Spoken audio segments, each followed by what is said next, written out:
تو ایسی نوبت مت آنے دو، مہر نقدی میں ہونا چاہیے. تو جب لڑکی کو وہ مہر سنانے کے لیے جائیں گے تو اس کے ہاتھوں میں وہ مہر دے دینا چاہیے کیش میں، کہ یہ مہر کی رقم ہے، یہ دی جا رہی ہے تجھے، یہ لے تیرے ہاتھوں میں پکڑ بول کے وہ پیکٹ اس کے ہاتھ میں رکھے اور اس کو اچھے سے سنائے کہ شیخ رفیق شیخ شفیق کے ساتھ میں تمہارا نکاح کیا جا رہا ہے، تجھے قبول اور منظور ہے کیا نہیں ہے. کیونکہ اسلام نے عورت کو بھی وہ برابر کے رائٹس دیے ہوئے ہیں، اس کا ایجاب کرنا بھی ضروری ہے. اف شی ول ریجیکٹ، اگر وہ ریجیکٹ کر دیں گی تو اس صورت کے اندر وہ نکاح قیامت تک بھی منعقد نہیں ہوگا، کبھی بھی نہیں ہوگا. تو اس لیے عورت کو، لڑکی کو بھی پورا اپنے ڈیٹیلز میں سنانا چاہیے، اور اگر پیپر ہے اس نے دستخط کر دی تو اس کا مطلب یہ ہے کہ وہ راضی ہے. اس کے بعد منہ سے بلوانے کی ضرورت نہیں ہے. اور ایسے ہی اگر وہ منہ سے نہیں بولتی بھی ہے، شرما کے اس نے اپنی منڈی جھکا لی نیچے اور دستخط کر دی، تو نکاح اس کا مطلب وہ راضی ہے، وہ خوش ہے. ایک چیز تو یہ ہو گئی. اس کے بعد میں جب آپ لڑکے کو قبول کروا رہے ہو تو اس ٹائم پہ بھی لڑکے نے اتنے زور سے بولنا چاہیے کہ سب لوگوں کو وہ سنے آ سکے. یہ نکاح کی کاروائی ہے. تو آج کا جو ہمارا سبق ہے، یہ فاؤنڈیشن کورس کا ہمارا آخری سبق تھا، جو ہم نے آپ کو بتائے تھے کہ ہم نکاح تک کا سبق آج مکمل کر لیں گے. آج ہمارا فاؤنڈیشن کورس مکمل اور کمپلیٹ ہوا.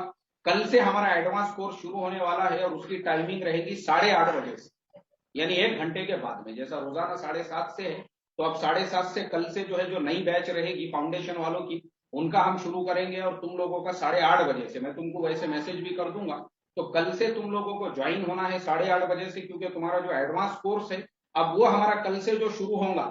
اب شادی کے بعد کی لائف، اس میں لڑکی کا چہرہ دیکھنے کا طریقہ کیا ہے، محلے والے، خاندان والے، برادری والے جب لڑکی کو دیکھیں گے اس کے بعد میں انہوں نے کس ٹائپ کے کمنٹس کرنا چاہیے، یا جو الگ ٹائپ کے کمنٹس آج کل کیے جاتے ہیں اس کے بارے میں شریعت کیا کہتی ہے.